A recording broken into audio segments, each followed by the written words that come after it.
Good afternoon, everybody, and today on Hailing Frequencies Open, I have the pleasure to chat to Retro Tech Ralph. Ralph, welcome aboard. How are you? I'm not too bad, Dan. How are you?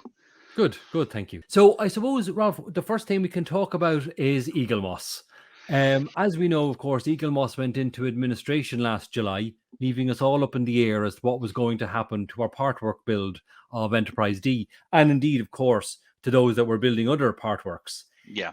Did you ever suspect something was wrong with Eaglemoss? So the answer to that would be yes. I mean, with the palm build, you could tell there were problems with the company from the start. I think about 2012 where they started doing the models, but they'd either be not constant when the actual models are being delivered, or there was like the freebies and stuff that wouldn't come through being a subscriber. And it just you talk to one person on the phone, you speak to somebody else on chat, and oh, it's all everything's coming, everything's fine, everything's on its way, and then you never thought it was going to stop, but you weren't that sure that they were going to turn up. But then I got one. I think it was I was missing an issue. I think it was magazine 15 or 16 that vanished, and then 17 and 18 turned up the next week. And I can't do anything. You're not that consistent with the deliveries. But then 15 came. I think it was the one, well, not being 15, but it was the one that came with the stand and another binder. So I've literally got two stands in the garage at present, just sat waiting. Through complete nightmare as the weight that's going to be sat on top of it, because obviously we saw your video with what you'd made yourself, and that's absolutely stunning that we've done the stand and the mirror and all the Oh, yeah, decals on it yeah. and stuff. That's absolutely brilliant. Well, I'll let you build one of those if you actually get this to finish, to be honest. But they weren't that forthcoming in telling you, sorry, it's going to be another month.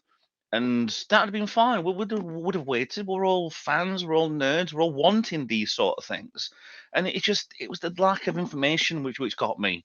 So it's just the delays and delays all the time that you could tell that was something not right. I honestly can't understand how they didn't make any more profits on the range that they got. Not even Star Trek stuff. They got all the Battlestar Galacticas. They got all the Yeah, Marvel yeah. stuff, Doctor Who. For plenty of the sci-fi nuts out there, which is I'm one of them anyway. I would have loved to have bought more of them. I still don't see, with the weight of the saucer section, how the hull is going to support it. I really don't. I never thought of that because it's underneath behind where the deflector dish is. So with the weight of that, you'd have to put lead weights in the back of the nacelles. But it's got to be some massive structure, or even the magnets, because they were supposed to be the separation of the saucer. So there's got to be some thick magnets holding the neck to the saucer. That's never going to work. Yeah, and I mean, even if they do magnets, even though they didn't mention magnets, because I did contact them like earlier last year, and I said, how on earth is this going to work? And they insisted that it will. There's already 4 clamps that fitted Yeah. in. Yes. And they said there's an extra piece that sits in on that clamps the saucer section on top of it. And I said, fair enough. It'll clamp it onto it, but it's just going to fall over. Oh yeah. Yeah. Definitely. Because we already have the hull, we have the nacelles, and the weight of those compared to the saucer section is nothing. They did show us the prototype, and everything did look perfectly fine on that. I was never aware that every single piece, nacelles, the neck, the bodywork, the sources would all have individual switches, and that just to me looks bad. It looks like it's either rushed through, or there was no way to actually go and have one power pack, which would have been better with a power supply instead of batteries. As in for the actual full weight, it can't work. We'll probably come back to this time next year, hopefully when it's done, and think, oh yeah, that's how we did it. Makes Yeah, sense true, now, yeah. true. But we just don't know. Were you happy with the quality of it?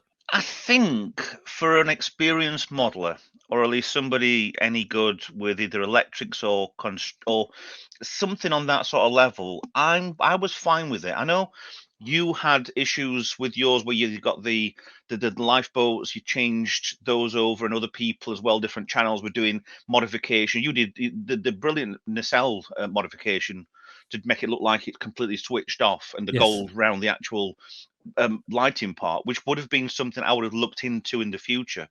But I was quite happy with the whole lot going through as it were. The light leaks were shockingly bad. The panel gaps were, let's say, dodgy, but still, it was fixable for somebody who knows what they're doing. If you didn't, then you've got no chance.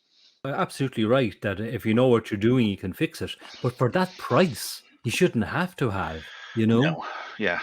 I would love to have done actually get a kit of it as it being finished, take off all the panels, and just make it look like that background scene from it was the episode in Next Generation Series 3.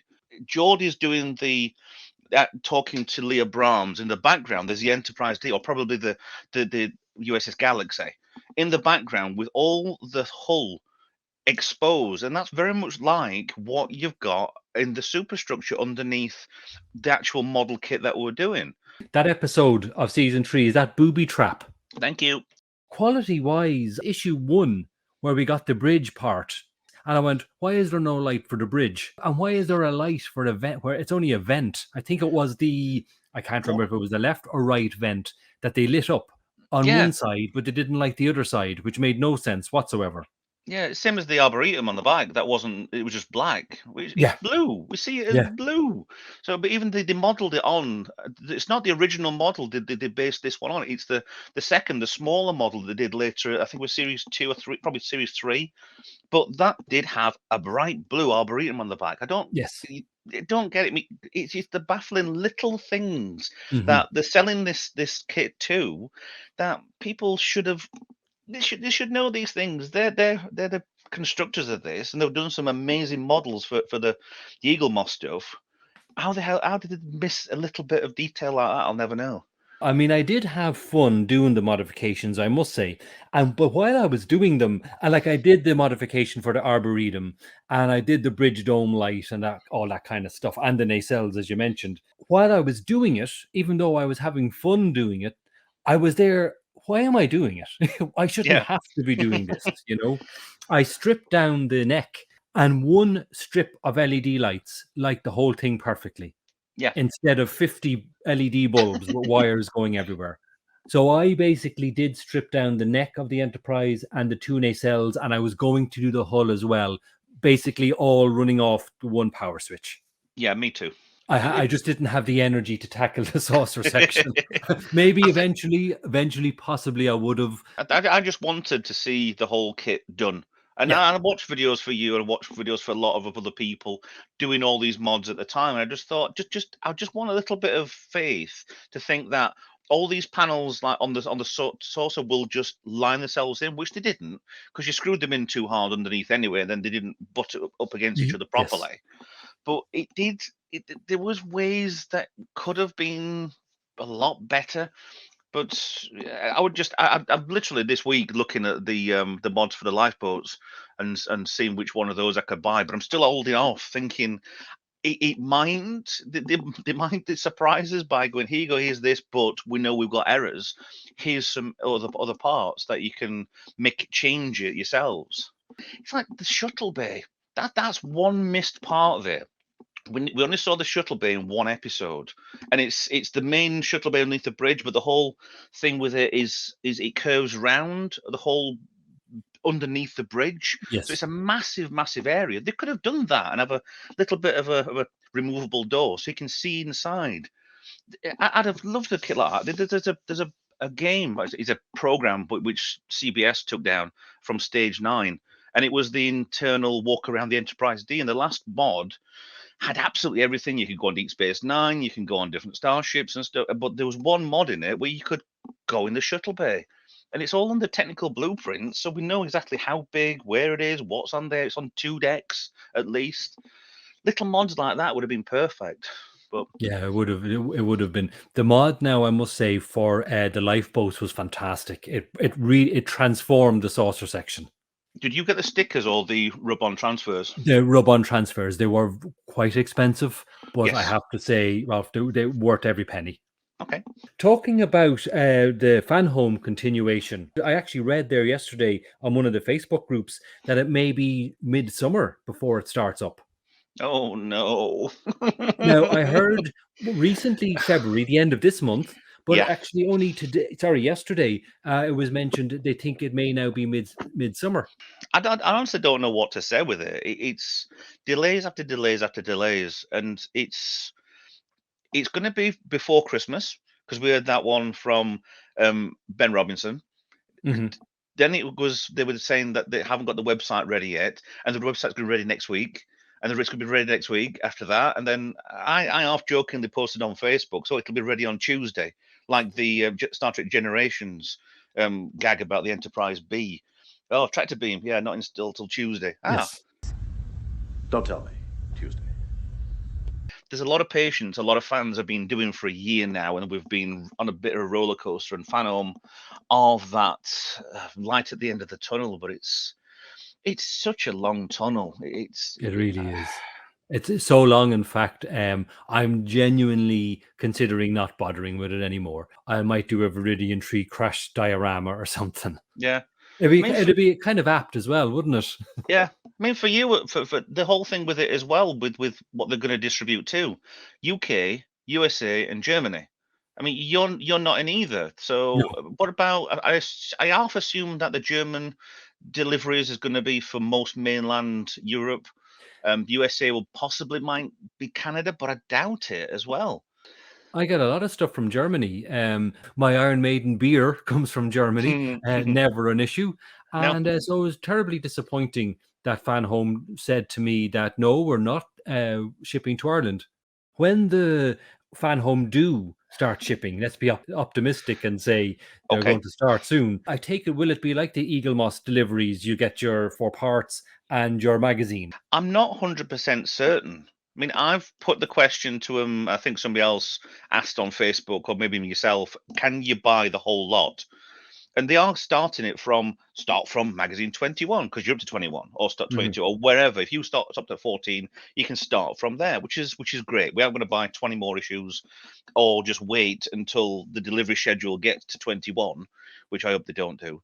We'll get to 21, then start shipping out our ones. There was somebody posted on Facebook they'd found the first PDF file, and they were meant to be doing this with all of the Enterprise D. Actually, they were meant to do it with Eaglemoss, all of their stuff. You could look at the PDF magazine, and they'd stopped that quite early, which is quite weird. But they did do a PDF of most of the build, and they've got it all up to magazine 26.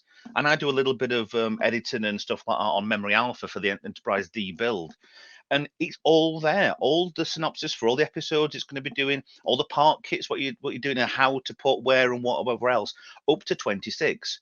Now, for a 32 magazine issue, why didn't they do the rest? So it'd been. I looked around the site and tried to find as much as I can. And all I found were 26 PDF files, and then somebody else posts on Facebook, made it more of a pinned one so we could all see it at least anyway. But it just seems a bit weird how they kind of stopped at 26 as well, unless the graphic designers were only just making the magazines 2 or 3 months in advance and then just plod along as they do. But Yeah, saying yeah. that, how does Fanhome have all of the part kits when we haven't got the magazines? I think we've all got to just wait to see if this gets any further than what it is. And like I say, if Exactly. we've been told Christmas, we've been told February, then we've been told summer. So it's the goalposts are now changing. I even heard somebody on Facebook mention it could be next year.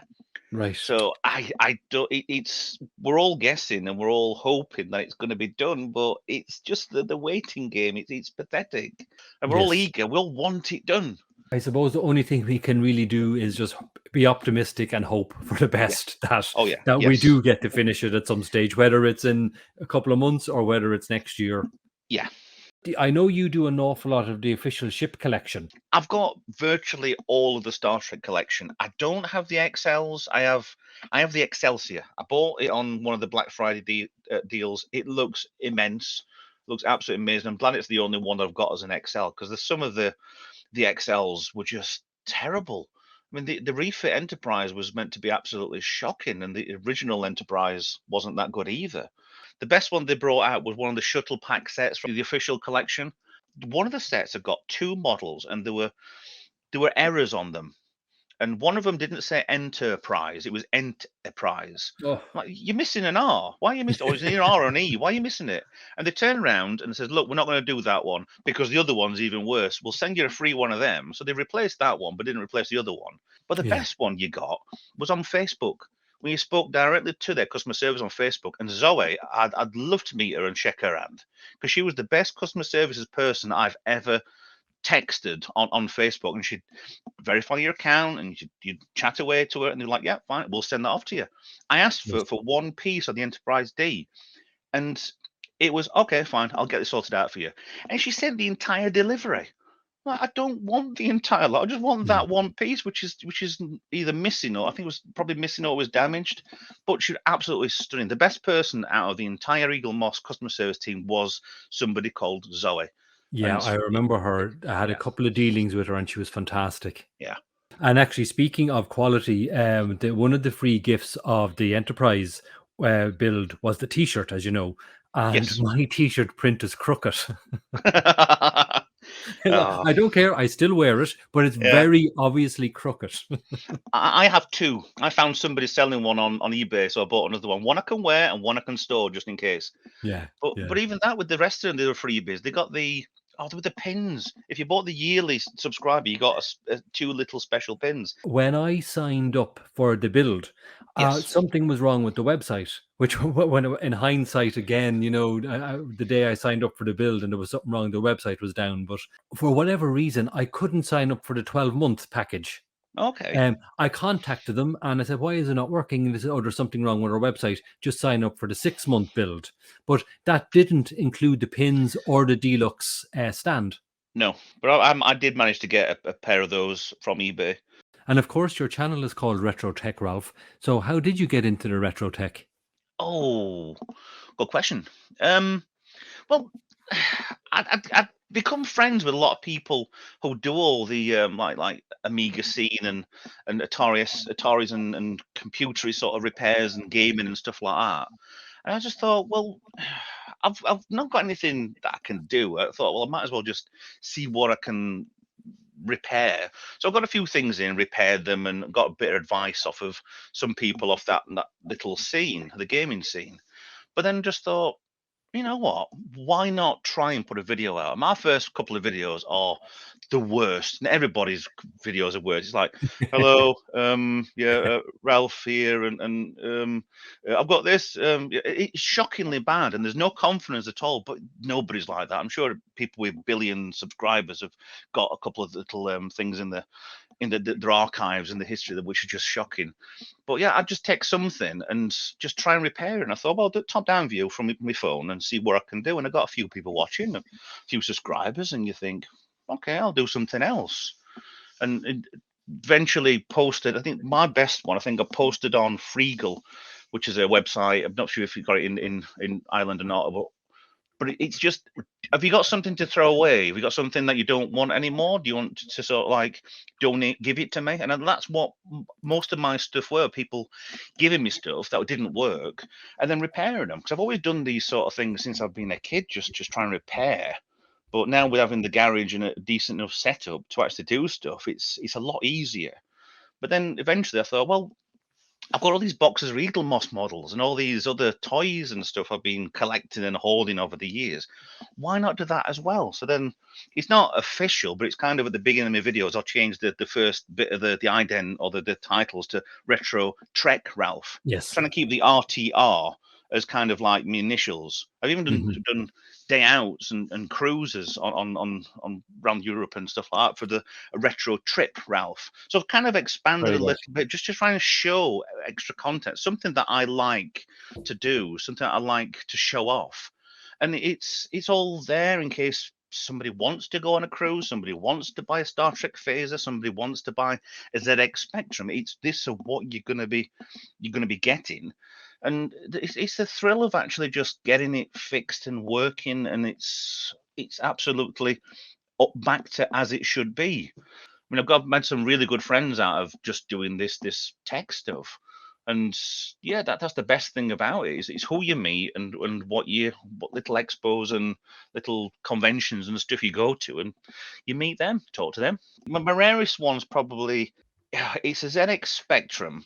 They call it the toast rack. It was a 128K with a heat sink on the side, which resembles a very thin toast, but it's the heat sink that's on the side of it, and it is quite rare that, and it came to me for about £70. I think I bought it from off of eBay with the earphone socket had been smashed off it. But the parts scene around, the retro parts scene, is ridiculously easy to get hold of. So you'd unsoldered it and put it back on. I thought, this is fixed and this is now worth 200 odd pounds. That's how easy it should be to make money. But the rarity of the system lately is just, it's worth £500 without even trying. And you think, okay, fine, maybe I ought to keep this further in the back or put it in the loft because it's worth a lot of money. I'll ask you a question, Dan. Yeah, please do. Go ahead. What was your first ever model kit you ever did? I can't remember. You're supposed to say Now, Enterprise. Everybody did an Enterprise to start with. the very first one, it would have been World War II planes like B-52s or Messerschmitt or Spitfire, Hurricane, Stukas, something like that. It wasn't Star Trek. That came a little later. See, I'm the same as you. I mean, I think I may be a little older than you, not quite sure, but about 1977, 78, my dad bought me a Hornet and a Tornado. Okay. And we went on a holiday in Cornwall somewhere and just, here you go, son, just make a model kit. And I've never done them before and glue them together and you glue your fingers together and you put your paint on. It looked perfectly fine for me. And I think that stuck out with me is, I think on our way out somewhere, or it was on his way back home, a plane flew over the top of us on the motorway. And in the 70s, they did give monkeys, the Royal Air Force. And it flew up it must be in the M5 after Exeter. And it flew up just skimming over the top of the cars. And it was a Tornado. And I thought, I've got one of them. So it's just the weirdest little coincidence. But Yeah. I've not got that anymore. After that, it was just Star Trek and Enterprise and Klingons and all sorts of stuff. Yes. I used to have them hanging out, all the planes hanging out of my ceiling, and they're all, sadly, long gone now. But I think, if memory serves, the very first Star Trek I did was the 1701A. In those days, when they came out first, if you remember, they came with the lighting kits. Oh, yes. The very first And one. Well, yeah. and The it first also ones, had sound effects as well. yeah. Remember there were one that I think was Star Trek 5 or between 4 and 5 did that, but there was the original, very original from the motion picture had a lighting kit in it as well. I'm sure, but the latest one I think I've got in the garage, and I need to start it as well as I need to start the Eagle from Space 1999. I've had it for about 6 or 7 years, and I'm just desperate to do it. Look over at the shelf now at the moment, and yes, it's pretty much starships I'm looking at. But I have the tumbler from The Dark Knight there to do. I just actually finished the Batmobile, 1966 Batmobile, a few days ago. I do try and keep it, mix it up a little bit. Yeah. I mean, I had the idea the other day of possibly getting as many of the Constitution, the original Enterprise kits together, but badging them up differently, like the Exeter and the Intrepid and the Yorktown and stuff. But the tiny ones, the 1000s, that's probably doable to put onto a nice, decent shelf of all the starships. Yeah. Once they start bringing them back out about £20, I'll buy about 20 of them and then just sit there and plod. What I'd like to do is get with the Constitution class, and again, maybe the 1 to 1000 scale, but do my own registries for them. What I would do is the addresses of all the apartments I lived in. So it would Okay. be, obviously you won't know the names now, but No. like I used to live in Jervis Street in Dublin, for example. So it would be USS Jervis, and the registry number would be like the apartment number, address kind of thing. But Yeah. I do want to do that. But again, like the 1 to 1000 scale, so quite doable. Yeah. I mean, it's like the easiest one on this sort of thing for naming stuff would have been, I play Elite Dangerous as much as I've gone off favourite with it a little bit lately, but with that, I've got so many ships from the Elite sort of stuff in the game, but they've all been named after either people I know, pets I've known, places I live. I mean, there's the main one I think is the HMS Retrotech Ralph, but that's just plugging my own self really. But there's like HMS Yorkshire, and I'm from Sheffield anyway, so there's an HMS Sheffield into the USS. I thought I'll just do because English or the HMS thing on it. But it's there's sort of lovely little ways of doing that sort of thing anyway. I think we leave it there for today, Ralph. Thanks a million for your time. No problem. Thank you. Thank you for having me. Great. Thoroughly enjoyable. Talk to you soon. Okay. Bye. Thanks for watching. Until the next time, hailing frequencies closed. If you liked what you saw, please hit the like and subscribe button, and don't forget to hit the bell too. Thank you.